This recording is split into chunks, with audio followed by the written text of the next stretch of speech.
E hoje, então, dando início a uma prática também que a gente tinha antes da pandemia, que é a divulgação de pessoas que foram para fora, ou sanduíche, ou cututela, ou visitas técnicas, para contar um pouco para a gente, trocar experiência, falar de todo o processo, tanto burocrático quanto de vivência, questão cultural. Então, hoje a gente tem a Manuela Carrillo, que é doutoranda aqui do programa, mestre em Educação em Ciências e Matemática pela Universidade Federal de Goiás, possui licenciatura em Matemática também, pela Federal de Goiás, e atua principalmente nos temas de Educação Matemática, Educação Matemática Crítica, Imigrantes, Cidadania, Critical Race Theory, Justiça Social e Racial e Avaliação Matemática. Então, Manu, muito obrigado pelo aceite. Obrigada. Bom, boa tarde. Espero que a minha voz seja o suficiente para que todos consigam. Se estiver falando baixo, é só comentar. Se estiver falando rápido também, só dizer. Bom, primeiramente gostaria de dizer obrigado, pelo convite do programa, por estar aqui nesse momento dividindo essa experiência. Na verdade, é um momento de dividir uma experiência que eu tive com o sanduíche, mas também de fazer algumas trocas, Existem pessoas que estão me perguntando muito sobre como é esse processo, e também um momento de reflexão, Uma auto-reflexão minha também. Ao preparar esse momento aqui, teve muitas questões que eu parei para refletir, que eu parei para relembrar, parei para refazer as memórias, e enquanto todo esse processo formativo, que eu acho que é o que mais eu gostaria de destacar aqui, que isso é um processo formativo muito intenso, e foi muito intenso para mim. E aí eu quero dividir um pouco disso, acho que não vou conseguir falar tudo nesse tempo, mas um pouco do que eu vivi durante esse período.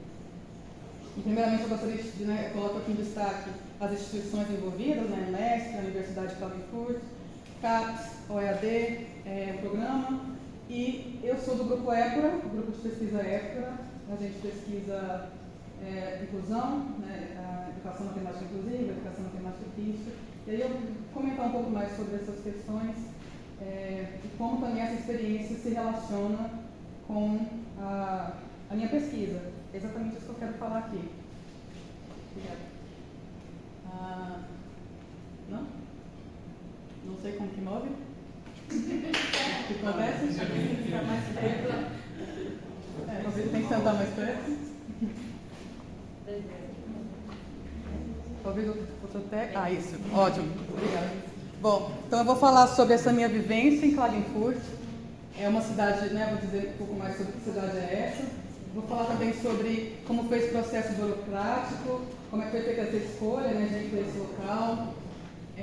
Falar sobre a cidade, os desafios vividos durante esse tempo, as experiências, como isso se relaciona às experiências e com a minha formação acadêmica, e também com a formação pessoal, as experiências pessoais que esse período me trouxe. Bom, primeiramente, gostaria de falar sobre o que é o doutorado sanduíche. Acho que tem muitas pessoas que estão iniciando até agora, no mestrado, no doutorado, e tem essa dúvida.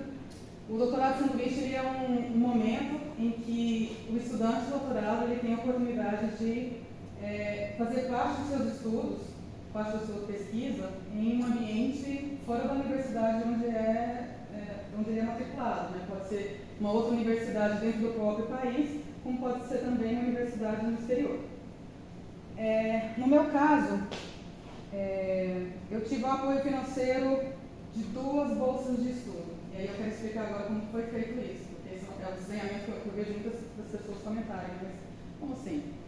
Bom, no final de 2020 foi o momento em que a gente decidiu por pensar como seria essa possibilidade de doutorado sanduíche.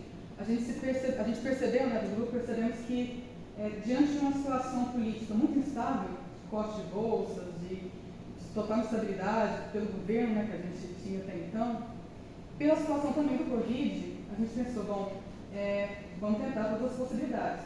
E aí tentamos essa possibilidade de bolsa na Áustria, que é essa primeira opção, que é uma possibilidade do Ministério da Educação da Áustria, e também aplicamos, tentamos a opção da CAPES. As 2 foram aceitas. As 2 eu fui beneficiada pelas 2, e foi claro de que era preciso fazer a escolha de uma. E era, inicialmente, a CAPES. Mas, com tudo muito incerto, muitas coisas acontecerem e no final acaba se sentindo, a gente não tem uma data certa para começar, pode ser que comece daqui em um ano, pode ser que comece daqui a um tempo, e isso gerou um certo receio de, pode ser que a gente espere por essa bolsa e essa bolsa chegue até esse momento e não aconteça. Vamos assumir a bolsa da Áustria, que é mais certo, mais garantido, e foi o que fizemos. Então, a princípio, eu assumi a primeira bolsa, fui para a Áustria, a primeira bolsa de duração de 9 meses, e já finalmente, finalizando essa bolsa, já pensando em dar um retorno, a CapSprint fala, olha, agora está tudo certo, se quiser assumir, está tudo ok. E aí foi que surgiu esse dilema, né? Eu já estava lá, eu continuo, eu assumo essa outra bolsa, como que vai ser isso? E aí, diante de toda uma discussão, tanto com o pessoal daqui, né, do programa, quanto lá na universidade, a gente não viu nenhum impedimento de continuar lá, já continuando com essa segunda bolsa. E foi por isso que a minha estadia durou um pouco mais do que previsto, porque geralmente a duração de um doutorado sanduíche é de 6 meses a 1 ano, geralmente, né? E aí durou um pouco mais exatamente por essa situação. Foi uma situação que a gente sentiu que estava incerto, e no final das contas, acabou que foi muito mais do que a gente estava esperando, foi melhor do que a gente estava esperando. E a gente ponderou, né, várias situações, questões de tinha outro estudante esperando na lista, alguma coisa desse tipo. Então, a gente olhou para todas essas questões e não viu nada que impedisse a minha continuação, e por isso foi um pouco mais prolongada a minha estadia. Então, lembrando que foram 2 processos seletivos separados, são processos seletivos específicos, né? E eu gostaria de chamar a atenção para essa primeira bolsa da Áustria, que é uma bolsa que a gente não escuta muito comentários aqui, né? A gente vê mais da Fulbright, a gente vê outras opções, mas eu também gostaria de chamar a atenção para isso, né? Para quem tem esse interesse, é uma opção também de bolsa de pós-doutorado, e não tem essa necessidade de falar o alemão, que é sempre a dúvida que surge, né? Bom, se eu quero fazer esse doutorado sanduíche em um país como a Áustria, a Alemanha, é preciso falar o alemão? Não é uma exigência, né? É o inglês, a exigência. E aí, como eu falei, né? Foi diante desse momento de estabilidade política, então todo esse acontecimento, né? O meu doutorado sanduíche, ele acontece em meio a esse contexto. Bom, mas por que Klagenfurt? Né? Por que surgiu essa possibilidade? Bom, e aqui eu trago o meu orientador, o Olis Cosmos, meu orientador aqui no Brasil, e o David Kulosch, com os 2 filhinhos, a esposa, na casa dele. Existe uma parceria entre esses professores, e essa parceria, ela originou esse livro, né? Inclusive, Mathematics Education, obrigada, estou esquecendo de avisar, né? Inclusive, Mathematics Education, eles discutem essa questão sobre educação matemática inclusiva, que é um tópico que eu discuto na minha tese, né? Como pensar a educação matemática inclusiva no contexto com estudantes imigrantes. Então, estar sob a supervisão desse professor seria muito importante, foi muito importante. Então, por isso a escolha. Esse livro foi desenvolvido, aí ele fala, né, estado da arte entre Brasil e Alemanha, no momento em que ele estava na Alemanha. E por isso, né, ele era professor na época na Alemanha, e aí ele hoje é professor nessa universidade, a Universidade de Klagenfurt, e por isso a escolha de ir para lá. E aqui eu tenho mais uma foto, que é na estação perto de onde eu morava. Então, como é que foi, né? Eu mudei para Klagenfurt, e aí mais à frente eu vou dizer mais detalhes. Bom, Klagenfurt é uma cidade no sul da Áustria, e aí você vê que a Áustria aqui é um país, né, rodeado ali pela República Tcheca, a Alemanha, a Eslováquia, a Eslovênia. Então, a Klagenfurt, não tem estrelinha ali, onde eu morava, né, que está marcado, é próximo, bem na divisa com a Eslovênia e o norte da Itália. Então, a Áustria é um país pequeno, né, é o menor do que o estado de Santa Catarina, e Klagenfurt é uma cidade que é a capital da Caríntia. Existem 9 estados, né, no país, e um dos estados é chamado Caríntia, e Klagenfurt é uma capital desse estado. E uma cidade pequena, né, relativamente pequena, com 280 e poucos habitantes, mais ou menos o mesmo tamanho do Rio Claro. E a língua oficial é o alemão, mas existem muitas diferenças entre o alemão que é falado na Alemanha que é falado em parte da Suíça. Existe muita diferença entre o alemão falado entre os estados. Então, isso é uma questão que eu vou falar mais à frente, sobre a dificuldade que foi tentar aprender essa língua, né? Que é um pouco mais... Eu achava que seria de uma maneira e não foi bem assim. Né? Mas, bom, a temperatura varia entre menos 15 e 32 graus. Porque menos 15 graus, né? É uma cidade que fica no vale, né? Vocês percebem ali no mapa, tá vendo aquela parte mais branca? É uma região muito de montanhas. Então, é muito conhecido por ser um local para esquiar. É uma região muito cheia de lagos. Então, por estar no meio desse vale, é muito quente também no verão, mas durante o inverno também é muito frio. Não cheguei a pegar menos 15, mas menos 9 eu estava nesse momento. É bem frio. Foi uma experiência diferente. E esse é o lago. Bom, tem um lago lá, um lago que corta a cidade. Na próxima eu vou mostrar mais foto. É um lago que corta a cidade e outras várias vilas, né, que existem ali no entorno. E durante o verão, né, porque as temperaturas são altas, é uma cidade bem turística. Então muitas pessoas, turistas assim, né, para o pessoal da região, né, mas porque existem regiões que são mais turísticas de pessoas de outros países e regiões mais turísticas de quem está da região ali mesmo. Né? Então, esse é o caso. Klagenfurt é um lugar bem turístico durante o verão para o pessoal do entorno, que mora ali no entorno. E aqui são algumas fotos. O primeiro é o lago, um lugar que eu gostava muito de ir frequentemente. É muito bonito ver o pôr do sol. Esse aqui também é o canal, que tem uma ciclovia perto. Eu gostaria também de comentar como era essa questão, né, de ter uma ciclovia na cidade. Era o modo como eu ia para a universidade. Essa questão de preocupação com o meio ambiente, quero falar sobre isso. Nessa foto mais de baixo, no meio, durante o inverno, no centro da cidade, e possivelmente podia ser umas 4 horas da tarde, já bem escuro. 4 horas da tarde já bem frio e escuro. Na parte de cima também, a cidadezinha, então é uma cidade bem pequena, ali já do centro da cidade. É uma cidade bem... Aqui embaixo também um outro ponto turístico. Aqui uma foto da praça principal, onde fica a prefeitura. Então tem muita essa questão relacionada com as histórias da cidade, com relação a dragões, né? Essa região tem muito isso. E ali uma foto do outono, só para mostrar que era muito bonito, eu gostava bastante da natureza, né, de lá. Então, bom, algumas coisas sobre como que eram as comidas típicas, né? Uma visão bem geral sobre... Bom, primeiro ali na frente tem a Sarretorte, que é uma torta de chocolate que eles se orgulham muito. Existem inclusive uns restaurantes onde, né, que eles têm as receitas originais e tal, muito turista fazendo fila para pegar, né, para experimentar realmente a Sarretorte original.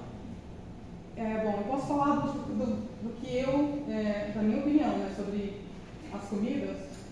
Eu não gostava muito, assim, não é... Às vezes tem opções melhores. Né? A nossa comida do Brasil, assim, eu gosto muito. Assim, se querer fazer comparações, no momento que eu quero aqui, eu vou fazer comparações. Então, tô só... Na segunda aqui também um doce, o Apfelstrudel, que é uma torta de maçã, não é doce, com uma massa folhada. Aqui é o prato principal, que é o Wiener Schnitzel, que é uma carne de porco empanada. E isso é bem tradicional, assim, né? Se você for... Esse último com limão, vai. O do meio é um prato típico da Carintha, né? Lá de Klagenfurt, que é uma massa que tem diversos recheios. Então, eu trouxe mais por curiosidade. Também não é minha preferência, né? Mas... E uma bebida também que foi para mim bem interessante, que é uma mistura de vinho com água com gás, então com soda. Então, metade de vinho, metade com Sprite, né? Eu achei isso bem diferente. E eu trouxe, né, para vocês, mas existem diversos tipos de cervejas, vinhos, tem outras, né, diversas opções de bebida e comida, então é só mais uma questão mesmo para vocês entenderem o contexto, né, de como era, algumas curiosidades, né, do lugar. Bom, sobre a universidade. Essa é a Universidade de Klagenfurt. Aqui é a entrada da universidade, ali também. E aqui você vê que ela fica situada bem próximo a esse lago, né? Esse lago da cidade. Esse é o campus principal. Não é o campus onde eu tinha minha sala, mas aqui eu vou falar como era isso. Aqui é o campus principal, geralmente tinha algumas disciplinas ali, é onde ficavam os centros de esporte, onde ficava o restaurante universitário, mas eu geralmente ia para um outro campus, que é o próximo que eu quero falar. Nesse outro campus, existia aquele campus principal e existe também na cidade outros 2 prédios. No campus principal, geralmente, essa universidade é muito conhecida pelas pesquisas desenvolvidas em tecnologia, então, desenvolvimento de drones, inteligência artificial. Então, eles têm muito pesquisa nessa área de comunicação e a educação matemática, né, o Instituto Didático da Educação Matemática, fica em outro prédio. Nesse prédio também tem toda a estrutura necessária. Ali em cima tem até a plaquinha da sala onde eu ficava. Então, eu tinha uma sala. Possivelmente, eu quero dizer, é possível que se divida salas no Instituto, mas nesse momento, por motivo da pandemia, cada um tinha sua sala. Então, também tinha a minha sala, tinha o meu computador, tinha toda uma estrutura. O prédio tinha cozinha em todos os andares. Então, todas as possibilidades, né, que era necessária para que eu passasse o dia lá, que era geralmente a minha rotina, né, ia na parte da manhã, ficava até o final da tarde, era confortável para que eu pudesse ficar lá. Outra coisa que eu gostaria de chamar a atenção com relação a essa rotina aqui é com relação a como a questão do aluno de doutorado e o professor do instituto. É muito próximo, né? O tratamento e a posição que você ocupa na universidade. Então, você, enquanto um estudante de doutorado ou um professor do instituto, você tem praticamente os mesmos benefícios, né? As mesmas comunidades. Você tem uma secretária do instituto, a secretária pode te auxiliar em vários pontos também. Se você precisasse, por exemplo, de livros que viessem da biblioteca do campus principal, poderia pedir o delivery desses livros. Então tem toda uma estrutura, querendo mesmo dizer aqui como era, né, essa vivência enquanto estrutura de universidade. O restaurante universitário também ficava no outro campus. Na minha opinião, era um custo um pouco alto, era em torno de 7, 8 euros o almoço, que, né, se a gente compara com o que a gente paga em real, né, a gente tem mais condições de pagar em real do que a gente teria lá porque com 7, 8 euros, eu fico pensando, né, às vezes a gente às vezes não tem noção de que com esse valor a gente pode fazer às vezes a feira da semana, né? Então, para um almoço só era caro. Não costumava ir, até porque era longe, né, do prédio que eu ficava. E um outro ponto muito importante é o centro de esportes, né, que a universidade oferecia. Então tinha vários esportes. Tinha os esportes para a época de verão, os esportes para a época de inverno. E também foi um modo que eu encontrei de conhecer as pessoas, né, por meio do esporte. Então, participando de aulas de vôlei, aulas de esporte no lago. Então, era uma maneira também de tentar conhecer pessoas da universidade, tentar me adentrar nesse universo. Aqui são os colegas do Instituto. Aí eu quero chamar a atenção primeiramente para a Amanda, eu acho que vocês conhecem, nós já temos bem aqui. A Amanda é também do grupo de pesquisa Écora. Quando saiu o resultado de que eu iria para lá, logo em seguida surgiu a oportunidade de uma position, surgiu uma vaga, exatamente, uma vaga de pós-doc. Então ela teve a oportunidade de se candidatar e conseguiu, né, passar para ser professora durante o período de 1 ano. Então, eu quero chamar a atenção porque isso foi bem importante para a minha ida, né, de estar lá e ter a Amanda lá também, para a gente se fazer companhia, né, ser um suporte um da outra, porque querendo ou não, quando estudo para outro país, tem toda essa questão de adaptação, e isso foi um ponto que eu quero chamar a atenção, que a Amanda estava lá e isso facilitou muitas coisas, com certeza, tanto para um quanto para outro. Então, na primeira parte, a gente tem ali também uma estudante de pós-doc da Romênia. A gente está tendo ali um almoço na casa do professor David. Na mesa do meio ali, a gente está recebendo o professor Peter, ele é da Inglaterra. Aqui também está tendo um churrasco na casa do professor David, com outros integrantes do Instituto. É isso. Bom, primeiramente eu gostaria de chamar a atenção para alguns desafios. Primeiramente, os desafios de estar indo para fazer, né, realizar um doutorado sanduíche no momento de Covid, né, de Covid-19. Então, a primeira coisa foi como chegar em Klagenfurt. Isso já foi um desafio bem grande, assim, de voos que foram cancelados, que teve que ser, né, remarcados, bagagem que sumiu e eu nunca mais achei, né, faz parte também disso, isso foi bem traumático, nossa, perdi uma bagagem que nunca mais achei. O período de chegar lá e ter que ficar em quarentena, porque foi bem no início de 2021, então ainda não tinha vacina, então tinha que chegar e ficar uma semana em quarentena, depois de uma semana tinha que fazer o teste, aí sim estava liberado para poder frequentar os espaços. E, no geral, o contexto, né, de Klagenfurt era um contexto que tinha uma vantagem, né, que era, eles ofereciam essa testagem do Covid-19 com frequência. Então, para que você fosse nos restaurantes, para que você participasse de uma aula coletiva, para que você, né, tivesse contato com outras pessoas, você tinha que comprovar o teste negativo de Covid. E eles tinham, né, um espaço onde você marcava o horário e ia lá fazer esse teste. Primeiramente o teste rápido, né, que era mais rápido de ter o resultado. E eu fazia testes praticamente 3 a 4 vezes por semana, porque o teste tinha validade de 1 a 2 dias. Então, se eu quisesse novamente sair para algum lugar, novamente tinha que fazer o teste. Então, a testagem era bem intensa. Então, a qualquer momento eu podia fazer esse teste.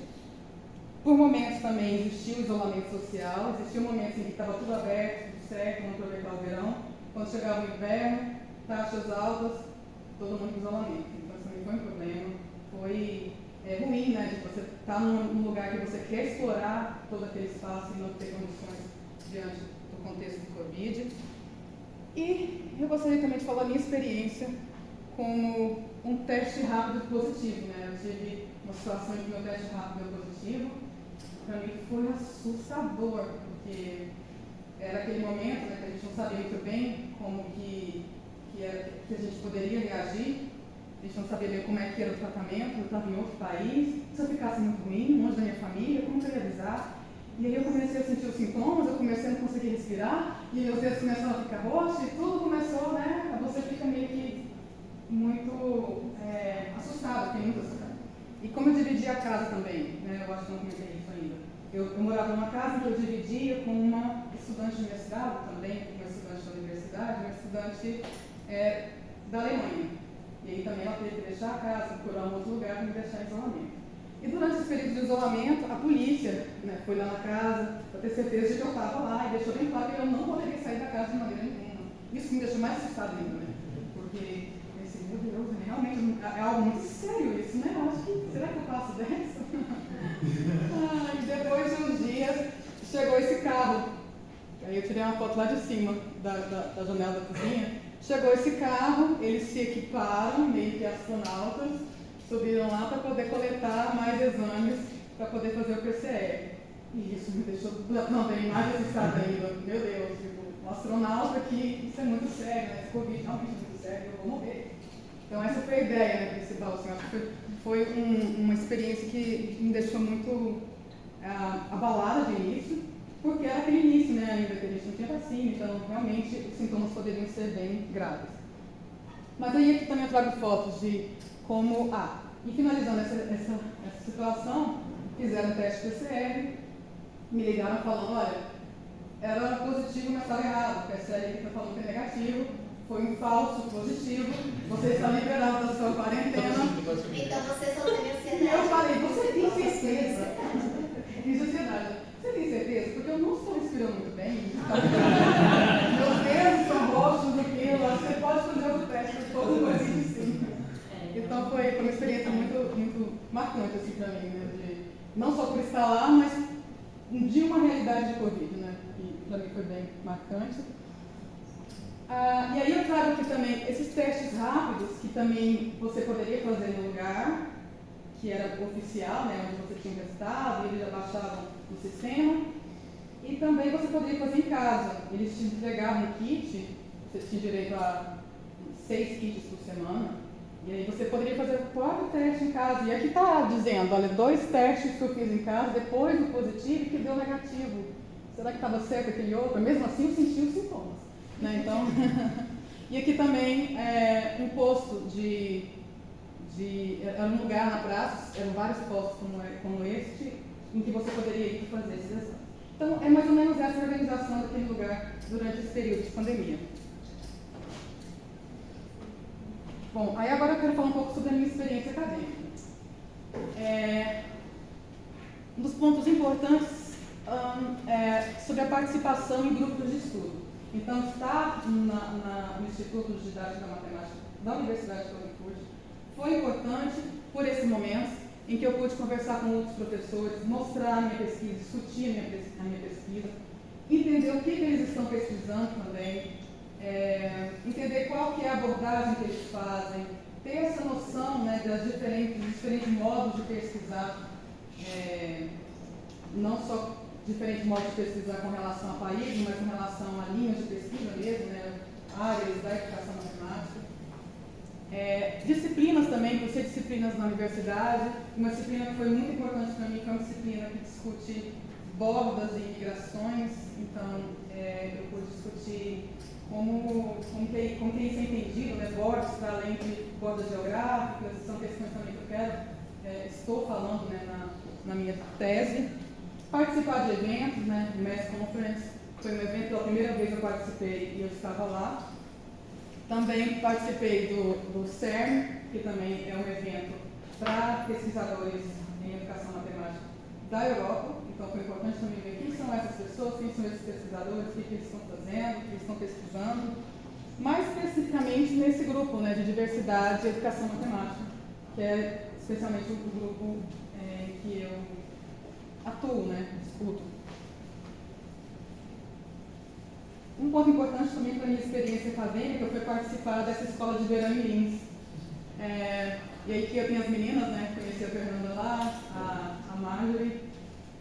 Foi importante também esse momento de ver, né, a Unesp presente, né, bem presente nesse evento.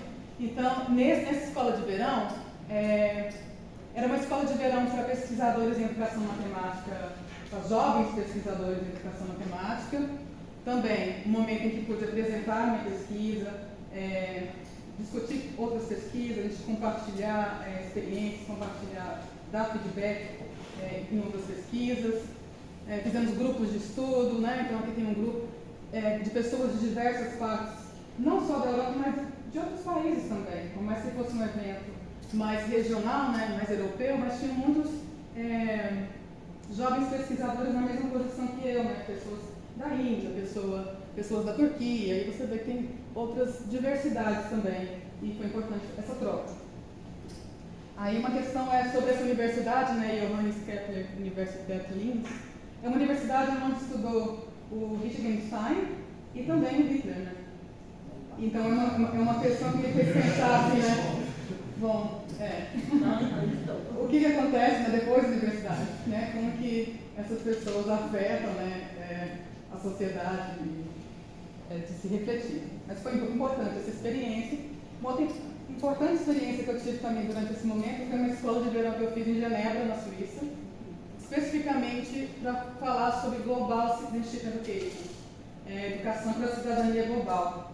Não foi uma escola de verão especificamente relacionada à educação matemática, mas é uma relação que eu trago nas discussões que eu faço sobre cidadania, incluindo questões sobre imigração. Então, essa questão de como pensar a cidadania, como pensar ela de modo global, foi muito importante. Era uma expectativa muito grande de participar desse momento, porque nesse momento eu consegui encontrar, né, e discutir com pessoas de todos os continentes, né? Eu acho que nesse ambiente tinham representantes de cada um dos continentes do mundo para dizer, olha, aqui a gente está discutindo cidadania global dessa maneira, aqui sim, é preciso considerar tais pontos. Aqui também a gente conseguiu participar de um evento na Unesco e perceber como é o meu? e perceber como como eles estão discutindo essas questões. Então foi muito importante participar também de estar presente também na ONU, nessa entidade específica da ONU para refugiados. Então, ter essa noção do que está sendo discutido, né, nesse contexto foi uma experiência muito, muito importante. Eu fico assim, muito feliz de ter conseguido ir. E uma coisa importante para dizer é a questão do suporte financeiro para conseguir fazer isso. Né? Primeiro, o suporte financeiro ele veio também da Universidade de Genebra, né, que propiciou, né, custos menores para conseguir ir, e também a Universidade de Klagenfurt, que custeou também, de alguma maneira, a minha ida. Outra experiência importante foi visitar escolas em Klagenfurt. Então, entender como que é o sistema de educação, né, do país, né, especificamente da cidade de Klagenfurt, entender que a educação de lá ela é pública. Raríssimos os casos em que você encontra uma educação numa escola particular. E qual que é a qualidade dessa educação, como que isso é organizado. Então, eu fiz algumas visitas, foi interessante perceber algumas questões relacionadas à diversidade, que é uma das experiências que eu vou falar mais à frente, que me marcou bastante, assim, né, a falta dessa diversidade numa cidade tão pequena na Áustria, e isso reflete na escola. Então é uma escola, vamos dizer, homogeneamente, né, austríaca. Também pude ter a oportunidade de entrevistar estudantes e família ucraniana. O professor Davi recebeu uma família da Ucrânia na casa dele, e eu pude conversar com eles e entender, né, esse processo, como é que foi esse estar refugiado na Áustria, como tem sido o processo para ir para a escola, e foi bem impactante, assim, né, você perceber esse processo acontecendo agora, né, de deixar o país, e como que eu pude comparar também com a situação dos participantes da minha pesquisa, que já são de outro contexto, né, como que o ser refugiado no Brasil, ou o ser refugiado na Áustria, como é o ser ucraniano e o ser né, haitiano, venezuelano aqui no Brasil. Então, essas questões me colocam muito para pensar. Eu acho que foi uma experiência bem importante. A relação também sul e norte na academia, eu acho que isso foi parte importante desse processo meu de aprendizado, enquanto pesquisadora, né, em educação matemática. Dessa hierarquia que às vezes fica subentendida, e a gente meio que não questiona, de que a gente está indo para lá para poder aprender, né, e trazer de lá. E aí quando você chega lá e você percebe, bom, mas a gente faz muita coisa interessante, né, a gente tem muitas coisas já em andamento, já bem desenvolvidas nesse campo aqui, e aí você percebe que, na verdade, esse sanduíche ele é um momento de troca. E eu acho que isso tem que estar muito claro para quem está saindo aqui como estudante, né, de que essa ida ela é uma ida para troca, não para você ir lá, né, um país que é desenvolvido e aprender com eles, mas para ser feita essa troca. Então, isso tem que ser levado em consideração não só para quem está indo, né, estudante, doutorado, mas para quem está lá também recebendo. E isso também foi algo que, por vezes, eu senti assim, um pouco de o que você veio aprender aqui? O que você veio pesquisar aqui? O que você quer aprender com a gente? Né? Então, foi muito nesse tom, e eu acho que é bem importante ter isso em mente. Então, é isso que eu gostaria também de compartilhar, porque isso foi bem importante para o meu amadurecimento enquanto pesquisadora do Sul, né, dizendo isso. E as parcerias acadêmicas, claro, né, eu acho que estar lá e conhecer pessoas não só da Europa, mas de outros países, pessoas do Chile, pessoas da Índia, pessoas de outros ambientes, poder compartilhar com eles essa experiência de estar num país, de certa forma, hegemônico, né, com essa característica hegemônica, como é eu estar lá nessa posição, foi muito importante. E não só pessoal, mas como parcerias acadêmicas, né, de pensar teorias, de pensar escritas em conjunto. Aí eu queria falar também sobre um resultado, né, desse momento, que eu acho que é importante dizer, são essas duas publicações que eu assim, fico muito feliz de poder compartilhar e sugerir a leitura, né, para vocês. O primeiro é o capítulo de um livro, do livro Landscape of Investigation, Cenários para Investigação, desculpa, Cenários para Investigação. Então, nesse capítulo eu discuto já sobre a questão da Global Citizenship, né, cidadania global, e também tem esse capítulo, paper, esse artigo que saiu na ZDM sobre cidadania inclusiva, que eu escrevo juntamente com o professor Oli e com a Amanda. Então, são dois trabalhos que eu trago aqui para dizer que ele também é parte desse processo. Então, diante de todas as atividades que eu tive que desenvolver lá, né, eu estava desenvolvendo escritos, também estava desenvolvendo parcerias em outros âmbitos. Bom, sobre a experiência pessoal. Primeiramente, perceber um imigrante em outro país. Isso, assim, eu estava esperando, óbvio, né, que eu viveria em outro país, realmente isso seria uma experiência, mas foi uma experiência um pouco mais marcante do que eu estava me imaginando. Porque até então eu conhecia ambientes na Europa em que a diversidade era intensa, né? Você vai para uma capital, você vai para Viena, por exemplo, não comentei, mas Viena fica 4 horas de carro de Klagenfurt, e quando você chega em Viena, a diversidade está ali, né? Uma capital, é grande, metropolitana, né? Que você vê. Mas quando você vai para Klagenfurt, uma cidade menor, aí você percebe que existe um outro contexto, e que a diversidade ali não é algo, né, que você percebe facilmente. Então, você estar naquele ambiente causa estranheza, e foi o que mais me chamou a atenção. As pessoas estranharem a minha presença naquele ambiente ali. As pessoas, eu passava na rua, as pessoas olhavam como se, de que mundo você é, de que planeta você vem, né? Então, eles não estão muito acostumados com essa diversidade, apesar de ter uma universidade grande na cidade, de ter muitos estudantes internacionais. Mas muitos desses estudantes são estudantes também ali do entorno, né? São também estudantes europeus. Então é um ou outro que destoa, né? No sentido de, né, que eu falo de diversidade. Então isso foi uma experiência para mim muito diferente. E também em relação ao choque cultural, teve várias situações que para mim foi bem diferente. Por exemplo, fazer o uso de bicicleta, né?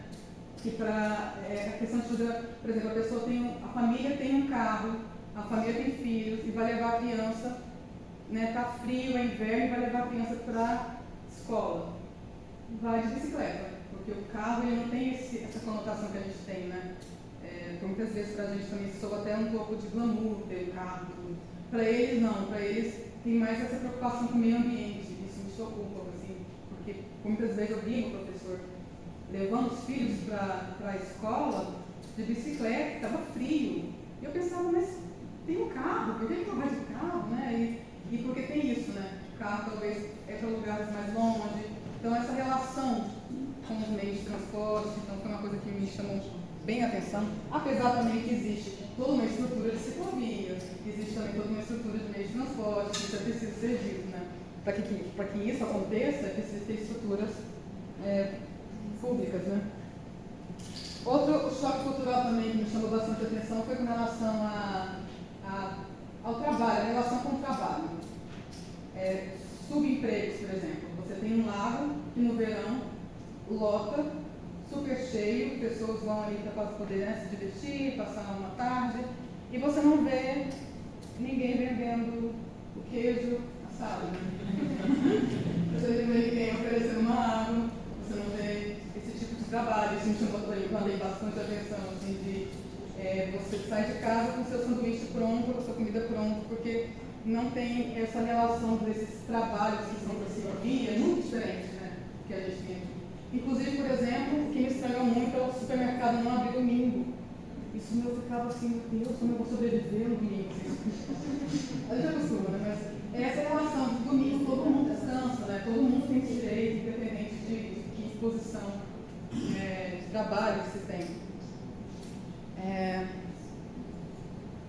Mais à frente eu falo sobre um outro choque cultural. Também é uma experiência pessoal para conhecer pessoas de diversos países, novamente dizendo, né? Pessoas da China, pessoas Kosovo, pessoas que que passaram por experiências de guerra em outros países, e que você fica assim, nossa, mas mesmo? Eu via isso na televisão, eu via isso nos livros, mas realmente aconteceu mesmo. As pessoas que perderam familiares ali, você sente, né, amada, você sente o porquê que essas relações são tão complicadas, e compartilhar, né, essa experiência foi bem importante. Um evento também que eu participei em Hollywood foi um evento de diáspora africana, depois eu falo sobre isso. Evento sobre diáspora africana que foi uma surpresa para mim, porque num ambiente tão branco, eu percebi que existia um movimento das pessoas se juntarem, discutirem sobre suas questões, mas assim, representantes de vários lugares do país, né, não só da Hollywood, porque Hollywood era um pouco, eu acho que conhecia todos, né, que eram negros naquele lugar, porque era bem poucos. Então, para esse evento vieram várias pessoas de vários lugares, e eu achei muito interessante de também conhecer essas pessoas, de entender como que é a relação delas morando num lugar como aquele, que para mim já era bem, como eu posso dizer, já era bem diferente, né? Não sei dizer assim, eu me sentia assim, bem estranhada, né? Como é que era para eles essa vivência. Então foi importante para mim também. Percebi também o movimento de migração ucraniana, né? Eu tive a oportunidade eu estava passando por uma estação de metrô, um pouco mais ao norte do país, em Salzburg, e quando eu desci na estação tinha uma área, né, tipo um lugar onde você fica esperando pelo próximo trem, lotada de refugiados, assim, com as malas, esperando, sem saber para onde ir.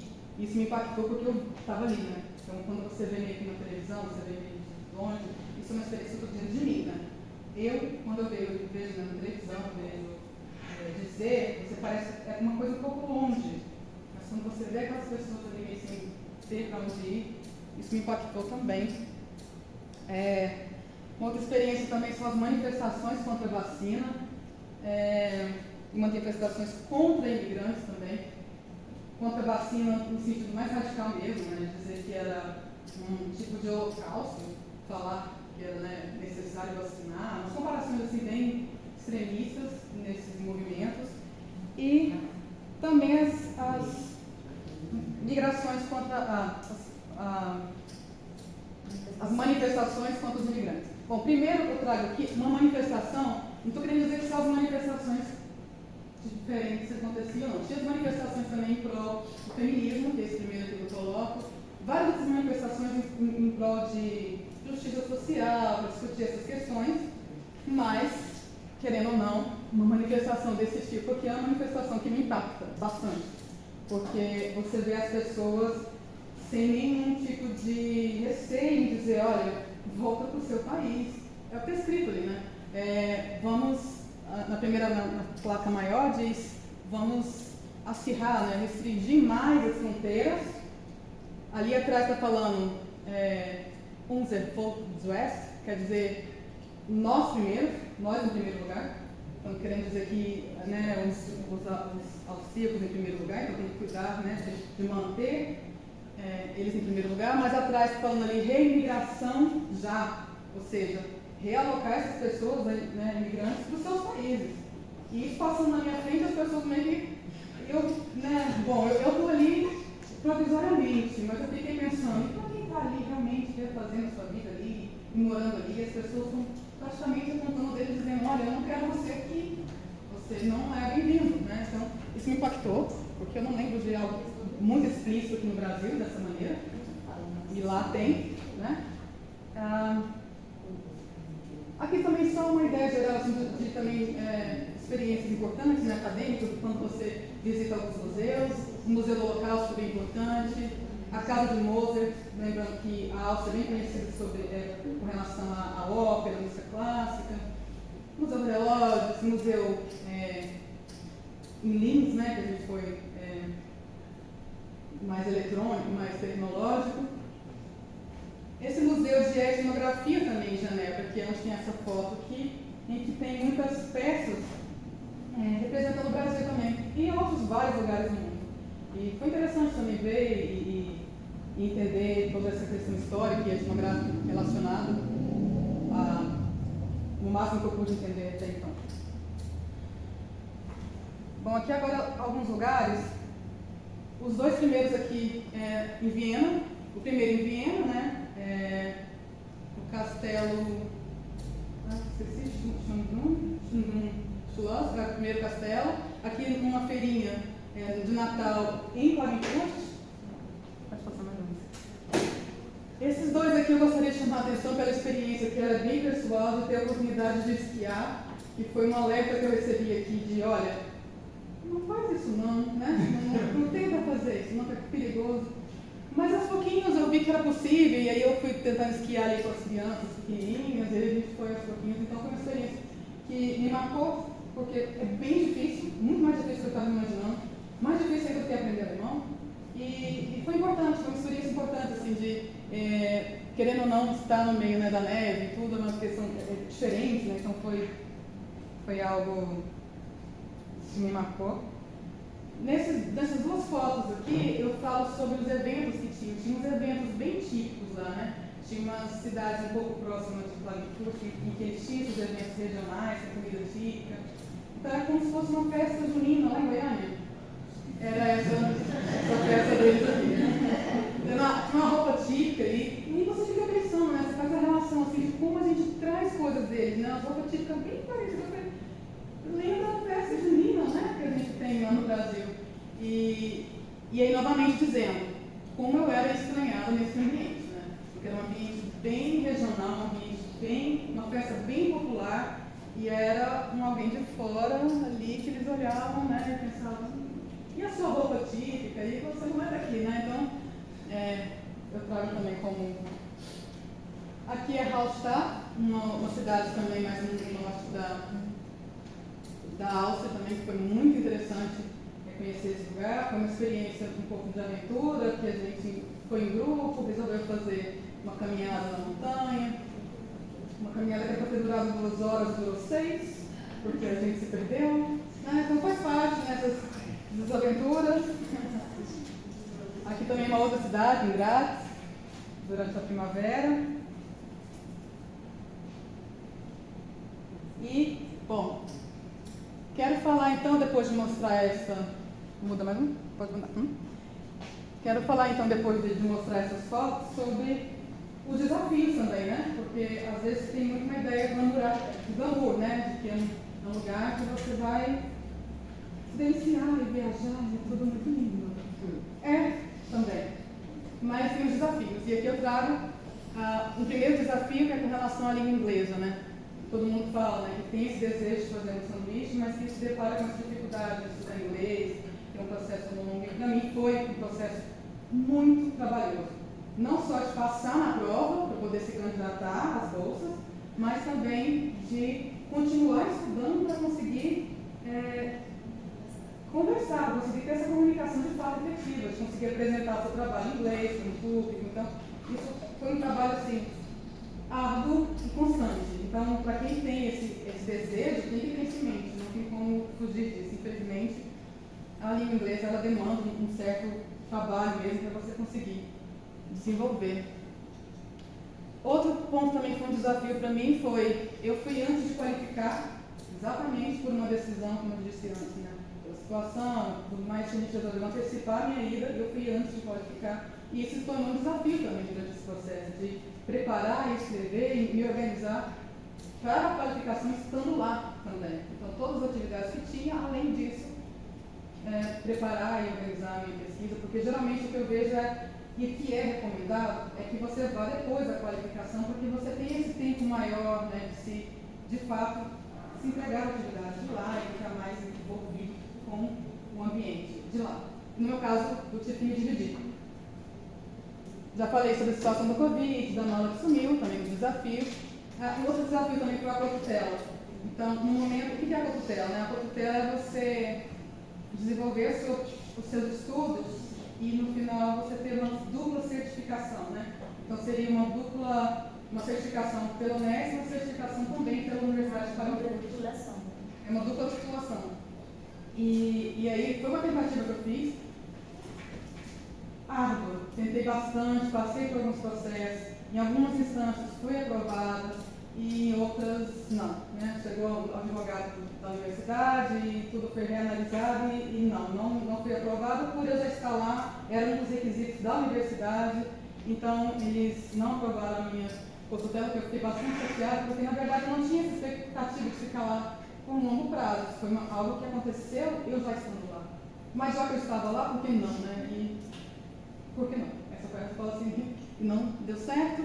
A questão do alemão também foi um outro desafio, não só na questão do processo de aprender a língua, porque eu entendia que era uma língua difícil de aprender, mas eu imaginava, bom, eu estou ali, né, num ambiente em que todo mundo fala alemão, eu basta estudar e aprender o alemão. Não é bem assim. Não foi bem assim, é uma língua bem difícil. Também diante de todas as atividades que eu tinha que desenvolver. Então, tinha outras atividades que eu desenvolvia. Tinha também que me dedicar à língua inglesa, né, a aperfeiçoar a língua inglesa. Então, assim, além disso, me dedicar a estudar uma língua muito difícil foi um desafio que eu realmente assumi, que não cabia. Mas consegui entender, né, um básico inicial, assim, mas não é uma língua fácil. Mas coloco ela aqui enquanto desafio no sentido de relações. Então, por mais que não fosse uma língua que era necessária, né, para estar naquele lugar, desenvolvendo meu doutorado sanduíche, era uma língua necessária para as relações entre as pessoas. Então, eu me vi muitas vezes em grupos internacionais, né, em grupos de estudantes de outros países, em que ali todo mundo falava inglês, porque os grupos da Áustria, por mais que eles falassem inglês, tinha um momento em que eles estavam falando a língua deles, né? Então, ficava difícil penetrar, né? Ficava difícil entrar mais fortemente nesses ambientes, né? De estar mais presente. Até porque também a questão cultural, eles não são tão abertos, assim, de receber na casa deles, não é uma coisa tão assim. Então, a barreira da língua foi, de fato, uma barreira a se considerar também. Lógico que tem outras barreiras que a gente pode questionar aqui, mas a barreira da língua foi uma barreira clara. E aqui também eu queria falar sobre o desafio do sistema público de saúde, no sentido de ressaltar o nosso sistema público de saúde, porque era uma questão que eu sempre falava, olha, no Brasil, a gente não tem isso, porque lá é muito assim, né, sempre falava muito bem do nosso sistema de saúde. Apesar dos pesares, eu sentia falta dessa organização, o nosso SUS é um SUS que a gente precisa ter orgulho, porque teve várias situações em que eu precisei de ir ao hospital, eu precisei de usar o sistema público de saúde deles, que não era público, né, porque eu tinha que pagar por um plano de saúde que não era barato.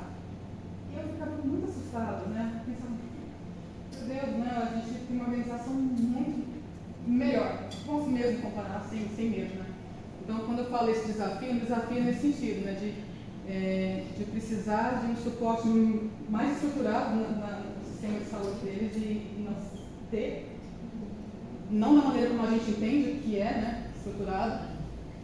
Um outro desafio também que eu gostaria de falar aqui é sobre a minha vizinha.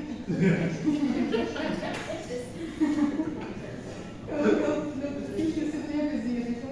A gente esquece as agressões que a gente sofre, mas eu sofri agressões da minha vizinha.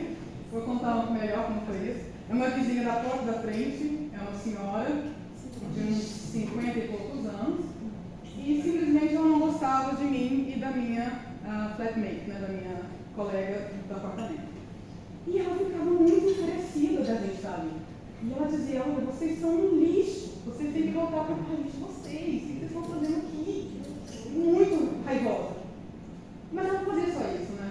Ela, de vez em quando, desligava a energia, deixava a gente no escuro, e aí tinha que ligar para a polícia.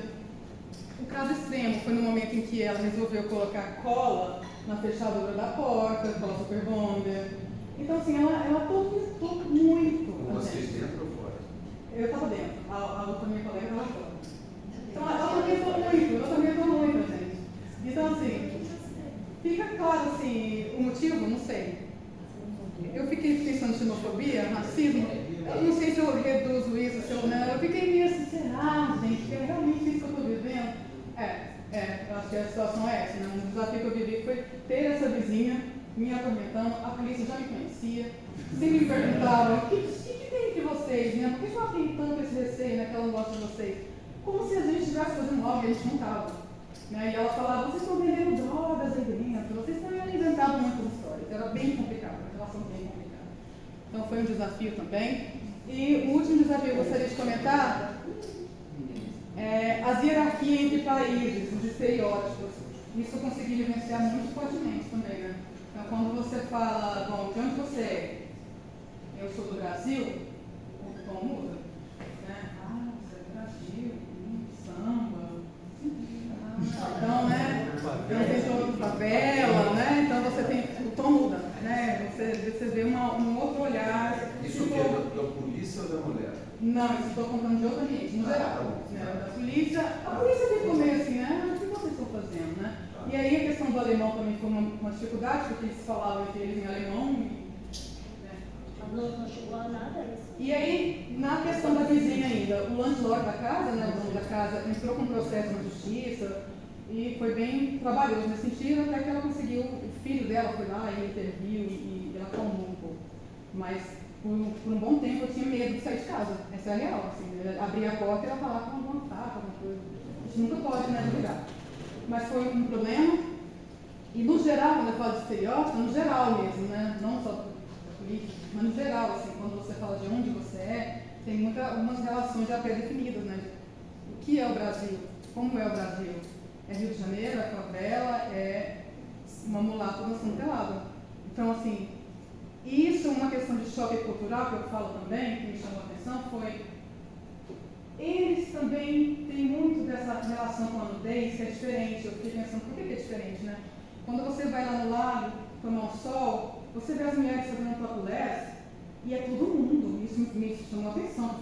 Eu falei, peraí, eu nem me segurei, mas todo mundo fazendo topless assim, ninguém erotiza essa situação? E por que no lado brasileiro dançando é tão erotizado, né? Então eu tive esse choque. Eu não, peraí, a gente não faz esse topless assim, não, o que vocês estão falando a gente, né? Então tem essas diferenças que também me fez pensar que está relacionado a essas hierarquias, estereótipos. Então, foi bem forte e marcante, né, vivenciar isso. E aí eu gostaria de finalizar com essa foto, essas várias fotos, né, de pessoas que fizeram parte dessa minha vivência na Áustria por esse 1 ano e 9 meses. Pessoas de diversos países.